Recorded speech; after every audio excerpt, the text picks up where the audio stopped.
Nipsey Hussle's brother Blacc Sam pushes Rockstar 2800 out of the Marathon Burger grand opening on Melrose Ave. Listen, Blacc Sam is standing on business. And I know Nipsey is up there looking down like, that's my big bro. Don't come over here trying to hey, guess what? Go do something and come back. Go get cracking and come back. That's what I said, bro. Nip Hussle, a.k.a. Go Get It, at the speed of a marathon, taking his time, going down the line to find peace of mind. Can you understand that at all? Nipsey Hussle's brother, Blacc Sam, pushes Rockstar 2800 out of the Marathon Burger grand opening on Melrose Avenue. Blacc Sam is standing firm on business, making it clear that respect comes first. You can almost picture Nipsey looking down, proud, saying, "That's my big brother. Don't come around here unless you mean it. Go out, handle your business, and then come back." That's what I said, bro. Nipsey Hussle, also known as Go Get It, lived life at the pace of marathon, moving with intention, taking his time, always searching for peace of mind. Do you understand that? At all times, he moved with purpose. Just minutes after Blacc Sam called out Big U over the alleged setup that led to Nipsey's death, Snoop Dogg appeared face-to-face with him, and many swear this wasn't just some random run-in. Word is, Snoop has been orbiting the same circles that Sam has been calling out, and that is exactly why this encounter sent shockwaves across Los Angeles. Because in this world, those circles aren't just social groups, they are political battlegrounds. Choose the wrong side, and you might be locked out forever. Big U's name has been tangled in whispers about Nipsey's final days for years. So, when Sam finally said out loud, and Snoop appeared right after, the tension in the room froze the air. That moment, Snoop standing in front of Sam, could be the clearest sign yet that something deeper, something hidden, is quietly unfolding in the shadows. When Snoop stepped toward Blacc Sam, it didn't feel like a casual West Coast embrace. It felt like he was walking straight into enemy territory, and everyone watching caught that energy instantly. This heat didn't just come out of nowhere either. Just weeks before, Sam was front and center at the grand opening of Marathon Burger, and he wasn't there just to pose for cameras. Footage shows him confronting West Coast rapper Rockstar 2800, not just calling him out, but pressing him directly. He told him straight up, "If you're not putting in work to defend Nipsey's name, you don't belong here." That wasn't just a moment of disrespect, it was a declaration. But here's where things get even messier. Rockstar 2800 isn't just some random face. He's directly tied to Wack 100, one of Nipsey's loudest and most ruthless critics since the day he passed. Wack had been locked in a long and ugly war of words with Nipsey's camp, making it his personal mission to tear down Nipsey's street credibility. Blacc Sam never forgot that. He's been carrying that tension for years. Wack himself once told the story. Nip's brother, Blacc Sam, told me he's a rat. The first time they fell out, when they got Nipsey signed, Nip came back and there was a fallout. A fight broke out. Big H knocked Nip out.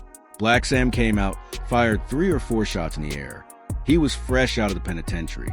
Police were sitting right across the street. They saw it. They rushed in and arrested everybody.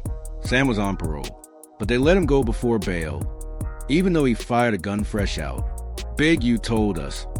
The police told him, "That's ours. Leave him alone." So I've been looking at him like he's a rat anyway. That was Wack's claim. And that is something Sam has never let slide. The thread most people miss is how Wack 100 is closely tied to Big U. And Big U's name just keeps circling back in every whispered theory about Nipsey's last days. Big U himself has spoken, saying, "I got love for Nip. I got love for the family. I don't have any hate in my heart. My heart is pure. I care about them still to this day. It's nothing but a phone call. We could talk. Do I want to fade? Yeah, because I feel like it was out of my pocket. But after that, we can shake hands or never talk again. Whatever it has to be, it will be. But I have no hate in my heart. I'm not going to say anything bad." Those are his words. But those words come from the same Big U who once mentored Nipsey early on, while also holding a complicated, sometimes hostile history with him. Oh, picture this. Blacc Sam telling Rockstar to get out if he's not repping for Nipsey, refusing to let disrespect slide. Rockstar wasn't about to just swallow that in silence. Around Big U, he stood firm. "We are checking in, baby. The check-in is real. When your feet hit the street, you better check in." That was his response. But this isn't just about him. That Wack 100 connection runs deep. Wack has been side by side with Big U for years. And whether people like it or not, Snoop's name has also been seen floating in that same orbit. Snoop himself once explained, "When I go to Chicago, I respect Chicago. I check in. When I go to Atlanta, I check in. When I go places, I check in. I don't think anybody is safe. I know dudes from LA who are real gang members, who've been robbed for their jewelry.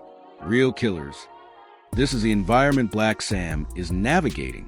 And when the players involved include names like Wack 100, Big U, Rockstar 2800, and Snoop Dogg, every move is watched, every word is dissected, and every confrontation feels like a signal that something much bigger is still unfolding behind closed doors. Like, who are the real killers?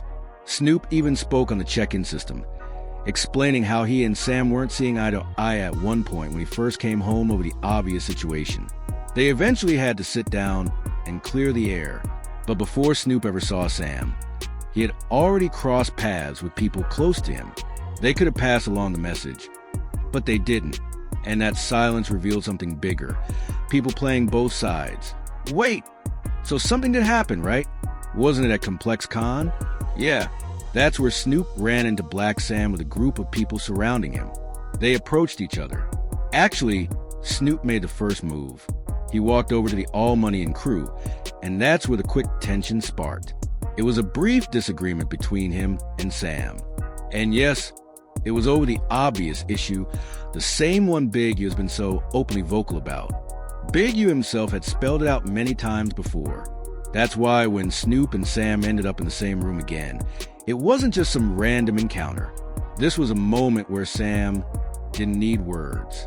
His presence alone spoke volumes. People who were there said you could feel the static in the air. No shouting, no scene, just a silent clash between two men with a long, tangled history. Snoop later explained, "We didn't have an altercation where it turned into blows or anything like that. No, I wasn't going anywhere. I told him, 'Big bro, we need to figure this out.'" That conversation shifted when Sam came from a place of hurt, not fully understanding certain things, holding Snoop accountable for actions that weren't his. "You're putting me in a position I'm not in only because you're mourning," Snoop recalled. "And I can't tell you how to grieve, but you're holding me responsible for another man's decisions. First of all, I was in jail, and you know how much I loved your brother." Snoop even reminded him of a moment during a fight years ago when Nipsey's father saw what was happening. He looked at us like, "What are you doing? This is your brother. What are you fighting for?" The father himself couldn't understand how a family could turn on each other like that. And here's the twist. This wasn't the first time Sam had to hold his ground publicly. He had already confronted Brick Baby over his ties to Eric Holder, the man convicted of murdering Nipsey. Brick Baby himself admitted that Nip's father had to step in and stop the two of them from fighting. Sam has gone at anyone who disrespected Nipsey in interviews, making it clear that he refuses to let disrespect slide. But here's the burn. Wack 100 is still tight with Big U, and Big U still keeps Snoop within his circle. So for Sam, Snoop's pull-up wasn't just bad timing. It was a public reminder of the same crew he's been calling out. That's when this stopped being a celebrity sighting and became a statement. Sam shows the world that loyalty isn't about words, it's about actions. Big U once said about Nipsey, "That's my little homeboy. He grew up in the same neighborhood I did. When I came out, I had been out for about 2 years, and I heard his music. I took a liking to it because I felt he could be the next one to take us both to another level. So I reached out. I got with LT Hutton to get him on the Tupac song. Tup gave us love on that. He worked with L.A. Dre on the Tupac joint, and it took off. Then we came back with Bullets Ain't Got No Name, and we just kept putting in street work together. But here's the truth. If you stand with people who moved against Nipsey, then in Sam's eyes, you're standing on the wrong side. And to really understand why that silent stare down carried such heavy weight, you have to rewind decades, not just in Nipsey's time, but all the way back to the death row era with Tupac. Because this isn't new. Some say the same exact pattern played out back then. And guess who was right in the middle of both stories? Snoop. The connection runs deeper than people realize. The Big U and Nipsey story didn't start off as tension. Far from it. It began as mentorship, as guidance, as the possibility of something powerful. But history in Los Angeles has a way of twisting alliances, and every silent moment, every stare, carries echoes from the past. Call your mama. Where you from? Back in the mid-2000s, Big U had just come home from prison, already a respected rolling 60s figure. He played a major role in giving Nipsey his first real shot. We're talking early verses, music video pushes, and heavyweight industry connections. At one point, Big U even helped secure Nipsey a spot on Tupac's posthumous album, Pac's Life. That single move had Nip buzzing across Los Angeles long before most people outside the city even knew his name. But that shine didn't last. They tried to get me not like Puffy and Biggie while I was stuck in the middle of the Death Row and Bad Boy feud, Snoop recalled. And I made a choice. I had no issues with them. That Angie Martinez interview back in the day created havoc between me and Death Row because I saw values. He went on. When you said you had no issues, I said I want to do a song with them. That's how it ended. I said I don't have any issues with Puffy and Biggie. I want to record with them. In the middle of the war, in New York, on Hot 97. Why the hell did you say that? The interviewer asked. Snoop's response was simple. Because that's how I felt. Nipsey would later reveal that his contract with Big U's label was a straight lock. A 10-year production deal starting in 2009 and ending in 2019. The very year Nipsey was killed. Nipsey wanted out, but in Los Angeles street politics, walking away from a deal isn't just paperwork. It's about respect. It just doesn't make sense. It's not random. I'm Nip Hussle. Ain't nobody gonna say nothing crazy to Hussle because they know what comes with it. No matter your age, you won't talk reckless to him. Wherever you find him, especially on Crenshaw and Slauson, you're not saying anything slick. You'll come, tuck your tail, and stay humble. If not, you're getting beat up on the spot. He's done it a million times. Hussle has done it a million times. So the fact that he left tells me everything I need to know. That was when business started feeling less like contracts and more like war. Nipsey dropped, "You don't got a clue," a diss track many believe was aimed directly at Big U, calling out anyone trying to control his career. After that, things turned physical. I could have probably stopped it. Stop what? What do you mean? After I talked to Nip, I told him, "Yeah, I love you cuz I'll see you later." I hung up, but I thought Big U gave wrong information. 30 minutes later, the homies blew me up saying something happened. Wait, you got a call from Big U telling you Nipsey just got hit. You panicked, called Nip, and Nip answered, "Yep, we were just talking regularly." So at the end of the day, I didn't even think about it. I didn't even warn him I got that call from Duke. Multiple sources, from Loose Cannon to Whack 100, claim Big U confronted Nipsey, challenged him to a fight, and it ended with Blacc Sam firing shots in the air just to shut it down. From that moment on, Sam and Big U weren't just distant. They were on opposite sides of good. And here's the kicker. Despite all this history, Snoop kept showing up shoulder to shoulder with Big U. For Sam, it was straight deja vu. He'd seen Snoop stand next to people his allies were beefing with before, all the way back to Tupac. In the 90s, when Pac had the East Coast, West Coast war raging, loyalty lines were razor sharp. You were either with Pac or against him. But after Hit 'Em Up and all those bad boy dices, Snoop went on a New York radio station and said he had no issues with Puffy and Biggie. Even Napoleon from the Outlaws has said Snoop had a habit of smiling in Pac's face while moving with the same people Pac was targeting. And now in hindsight, a lot of fans are starting to see that same energy in this whole Nipsey situation. If you listen to certain voices in the LA streets, Nipsey's murder was far from random. In a Big Boy interview, Sam himself hinted that Eric Holder, Nipsey's killer, was supposed to do a job and that somebody sent him. Loose Cannon, who was later named in court filings as part of Big U's alleged extortion operation, even claimed Big U told him Nipsey was dead before it happened. He said he called Nipsey right after Big U told him, and Nipsey answered live. 30 minutes later, Nipsey was gone. That timeline doesn't just raise eyebrows, it flips the whole story upside down. And if you're Sam hearing that and then watching Snoop still shoulder to shoulder with Big U, just like he once stood with people Pac was beefing with, that's not just bad optics.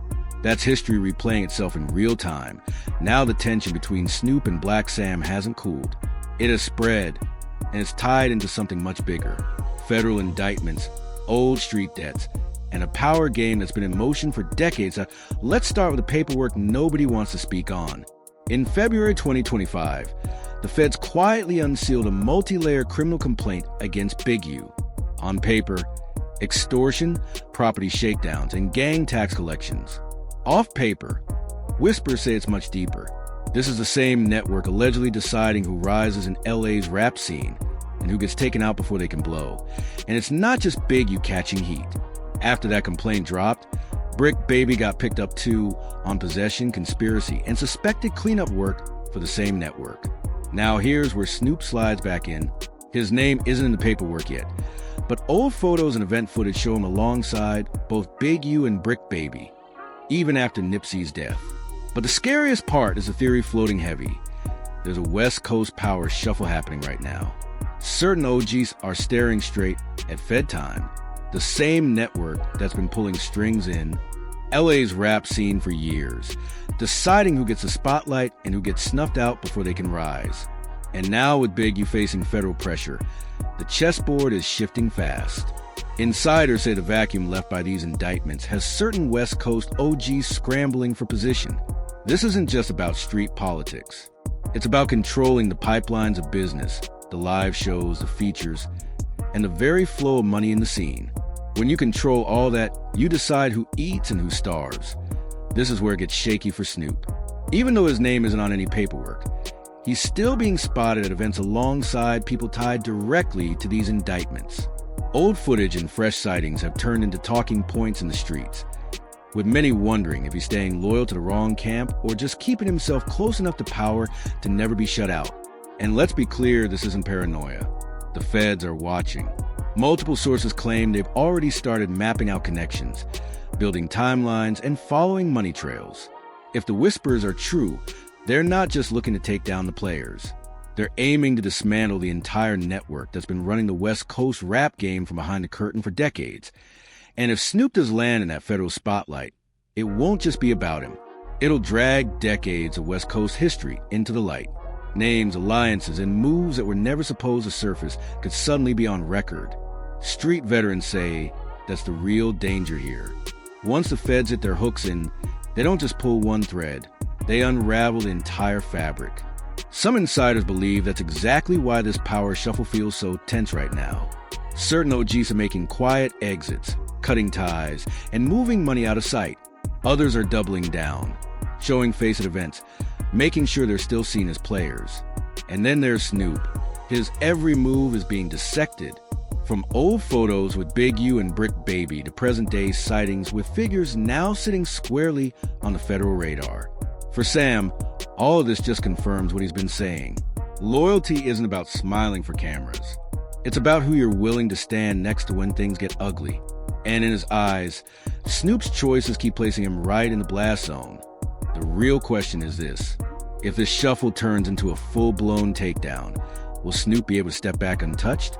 Or will history finally catch up to him the same way it has to everyone else who's played too close to the fire? There's a vacuum right now, and whoever locks in with the right power players today could control tours, label deals, and streaming checks for the next decade. If that's the game, then Snoop isn't just keeping the peace. He's securing his seat at the table, even if it places him on the opposite side of those still fighting to keep Nipsey's legacy alive. And this isn't just street chatter anymore. Bloggers, podcasters, and former industry insiders are piecing together old photos, interviews, and quiet fallouts, painting a picture where Snoop might not be the hero in Nipsey's story, but part of machinery that made sure certain truths never came out. Meanwhile, the marathon camp hasn't budged. Sam has gone on record saying, certain people can't come over here. A line many believe is aimed directly at the same circle Snoop still stands with. And every time Snoop shows up next to those faces, it's like pouring gasoline on a fire that's been smoldering for years. Subscribe, share, comment, and like this video. The next chapter is already writing itself.